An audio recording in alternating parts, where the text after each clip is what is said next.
Some songs weren't content with just sounding good. They wanted to leave a scar. Tracks that hit the music industry like an explosion, they broke structures, made people uncomfortable, and marked the beginning of something completely new.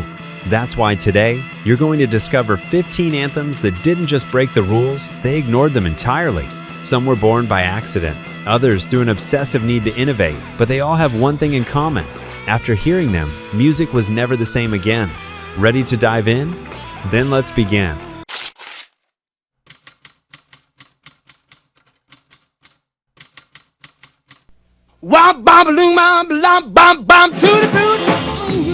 Recorded in just 3 takes, Tutti Frutti burst onto the music scene with a wild energy that stood in stark contrast to everything else on the radio at the time. Little Richard, with his raspy voice, frantic piano, and explosive screams, introduced a vocal and stage style that became the foundation of rock and roll. The lyrics were edited by songwriter Dorothy Labostri to meet the standards of the time, but the original rhythm and attitude remained untouched. The result was a sonic explosion that inspired dozens of black and white artists and helped popularize the genre across both audiences. This track marked the beginning of rock as a cultural movement. Its impact went beyond sound. Little Richard broke racial and gender norms on stage, with a presence that defied the conventions of 1950s American music. Even icons like Elvis Presley, the Beatles, and James Brown openly acknowledged his influence.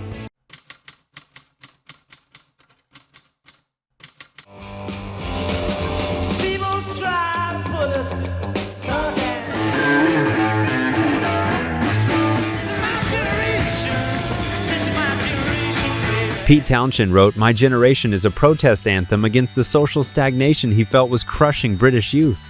The song channels the frustration of a generation that felt misunderstood by its elders, delivering it with raw, direct, and defiant language.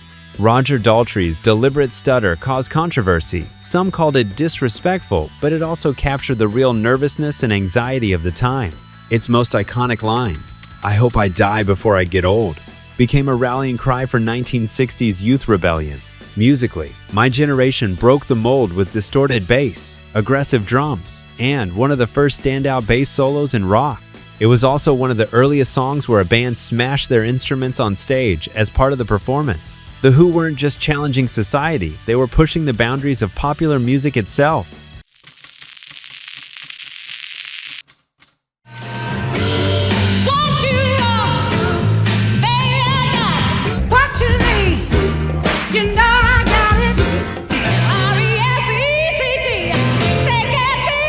Originally written and recorded by Otis Redding, Respect was completely redefined by Aretha Franklin.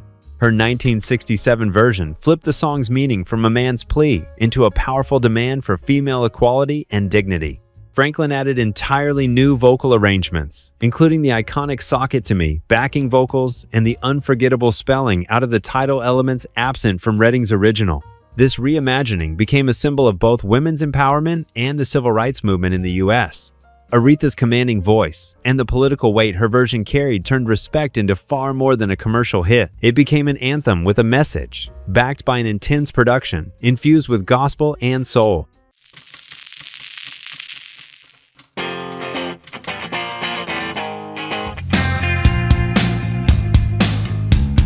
Released as the lead single from Nevermind, this song catapulted Nirvana into becoming the generational voice of the 1990s. Written by Kurt Cobain, Chris Novoselic, and Dave Grohl, Smells Like Teen Spirit hit the airwaves with a mix of distortion, apathy, and raw rebellion. Its guitar riff, inspired by the Pixies' style, became instantly recognizable. The song was born from a piece of graffiti someone wrote on the wall of Kurt's home. "Kurt smells like Teen Spirit," referring to a popular deodorant. Ironically, he had no idea what it meant. Beyond that, the track opened the mainstream doors to the grunge movement and radically shifted the direction of the music industry within months.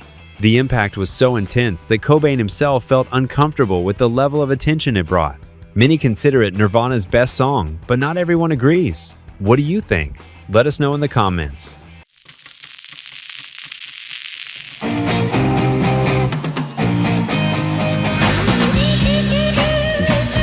Though written by Bob Dylan, it was Jimi Hendrix's version that elevated All Along the Watchtower to anthem status. Hendrix took the song's original folk structure and completely transformed it into an electrified interpretation filled with tension and virtuosity.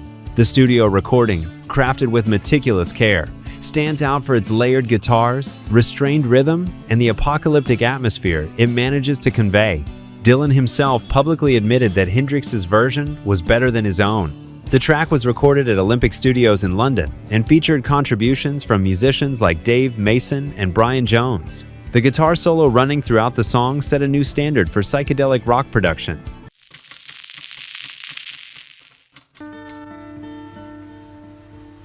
Hello, darkness, my old friend.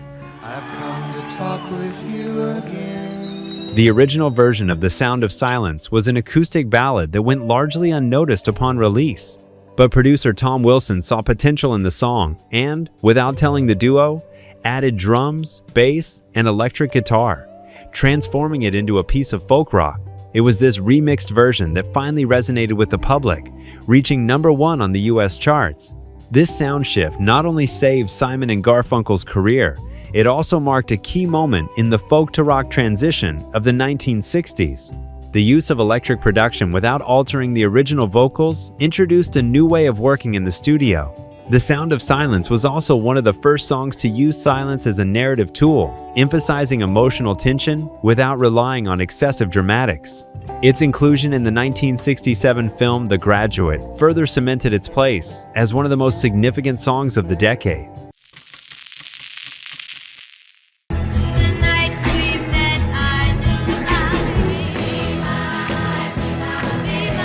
Written by Phil Spector, Ellie Greenwich, and Jeff Barry, Be My Baby is a production masterpiece that took the wall of sound to the next level. From the first drum hit played by Hal Blaine, the song establishes an immersive atmosphere that inspired generations of musicians. Spector layered multiple instruments in a mono studio to create a rich, emotional soundscape that's still studied today. This song not only transformed pop production, it also reshaped the role of women in love song. Ronnie Spector delivered the lyrics with a mix of vulnerability and strength, contrasting the passive female voices common at the time. Brian Wilson of the Beach Boys was so blown away by the track, he called it the greatest recording ever made. And speaking of the Beach Boys, of course they had to be on this list. The next track is one of the most ambitious they ever recorded. Can you guess which one? I'm picking up good vibrations. She's giving me the excitation. Brian Wilson envisioned Good Vibrations as a pocket symphony. It was recorded over more than 6 months in separate sessions, highly unusual at the time. Instead of recording the song straight through, Wilson recorded different sections individually and stitched them together, creating a new editing technique known as modular recording. The result was a song composed of shifting sonic landscapes, soft, ethereal, explosive, and melodic. Beyond its unconventional structure, Good Vibrations featured the electro-theremin, an electronic instrument that gave the track its signature floating sound. The single was a massive hit and famously expensive to produce, costing over $50,000 at the time. It marked the first time a pop band took such radical risks with structure, production, and sound.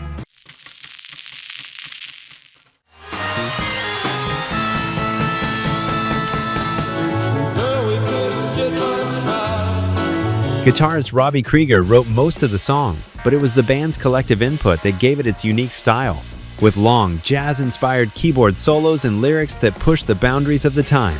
Light My Fire hit #1 on the Billboard charts in 1967. Its original 7-minute version was edited for radio, but both versions became iconic. During their performance on The Ed Sullivan Show, producers asked Jim Morrison to change the line "Girl, we couldn't get much higher" due to its drug-related reference. Morrison refused and sang it anyway, resulting in the band being banned from the show. That defiant move only reinforced their image as provocateurs and solidified their status as counterculture icons.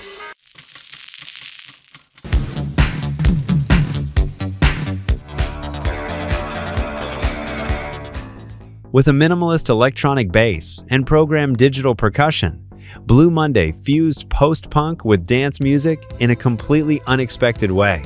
The song was almost an accident, originally created as a way to automate the band's intro during live shows.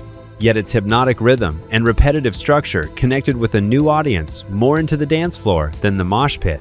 It became the best-selling vinyl single of all time, despite having no radio promotion or music video upon release.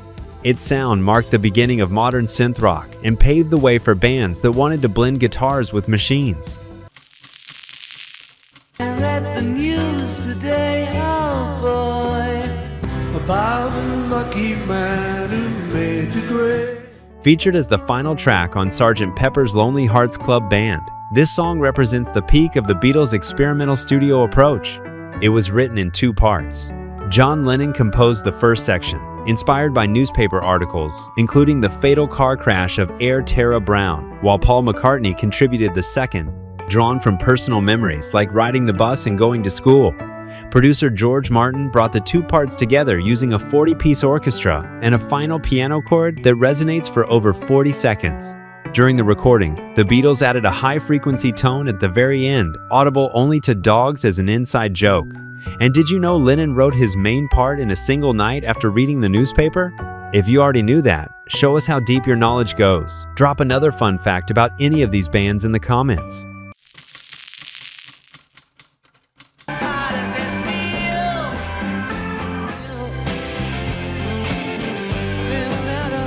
Bob Dylan wrote this song after a grueling tour in England, during a moment of personal and artistic transition. Originally a lengthy poem, it was trimmed down to 6.5 minutes of music that defied the rules of commercial radio at the time. The recording featured a key improvisation. Al Cooper, who wasn't a keyboard player, snuck into the session and added the now iconic organ riff that ended up defining the track. Producer Tom Wilson agreed to keep his contribution in the final mix. The single was released by Columbia Records despite its unusual length and reached number 2 on the Billboard Hot 100.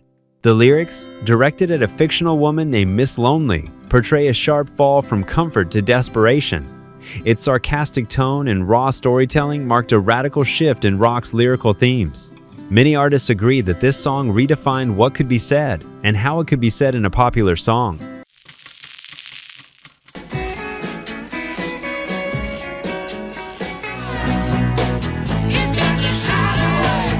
Released as the opening track of Let It Bleed, this song was composed in a time of intense social and political unrest. Mick Jagger and Keith Richards channeled the global chaos wars, violence, and cultural breakdown into the lyrics. The song's atmosphere is dark and heavy, built with layered guitars and driving percussion. The line, "It's just a shot away," was sung by guest vocalist Mary Clayton in a performance so powerful that her voice cracked, leaving behind a truly unforgettable moment on tape. Clayton was called into the studio in the middle of the night while pregnant and recorded the track wearing a robe and curlers. Her delivery was so intense that many believe she elevated the song to a new level of drama. Gimme Shelter's raw emotion captured the collapse of 1960s idealism and set a new benchmark for rock as a medium for social commentary. Oh yeah, I'll tell you something. I wanna hold your hand, I wanna hold your hand. This single marked the official start of the so-called British invasion in the US. It was the Beatles' first #1 hit on the Billboard Hot 100 and the one that sparked an unprecedented media explosion in pop music. John Lennon and Paul McCartney wrote it together, sitting at a piano in the home of McCartney's then-girlfriend's family. Unlike their previous singles, this one was recorded using a new 4-track machine, allowing for greater clarity in the mix. The single sold over 1 million copies before its official US release, unheard of for a foreign band. Its melodic structure, infectious energy, and vocal harmonies set a new standard for pop songs at the time. It also completely changed the way the US music industry viewed British rock.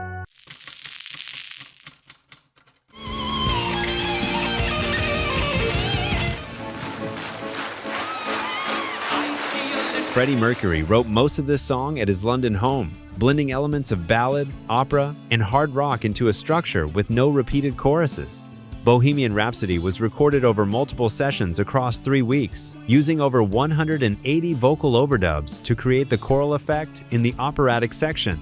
Producer Roy Thomas Baker and the band worked on different parts separately, unsure if the public would accept a 6-minute song with such an unconventional format. Against all odds, the single became a global hit. It was released alongside a promotional music video considered a pioneer of the modern music video format. Brian May's guitar solo, the lyrical ambiguity, and the dramatic tonal shifts made it a one-of-a-kind track. The song hit #1 in multiple countries and returned to the top of the charts years later, after Mercury's death. And there you have it. 15 songs that didn't just break the rules, they rewrote the entire playbook. Some were born out of chaos, others from painstaking attention to detail in the studio, but all left a mark so deep it still echoes today. That's the thing about anthems. They don't go out of style, they don't age, and they don't need an introduction. Now we want to hear from you. Is one of your favorite songs on the list, or did any of them bring back a special memory? Let us know in the comments. If you enjoyed this trip through time, don't forget to hit like, subscribe, and turn on the bell. We'll see you in the next video where music remains eternal.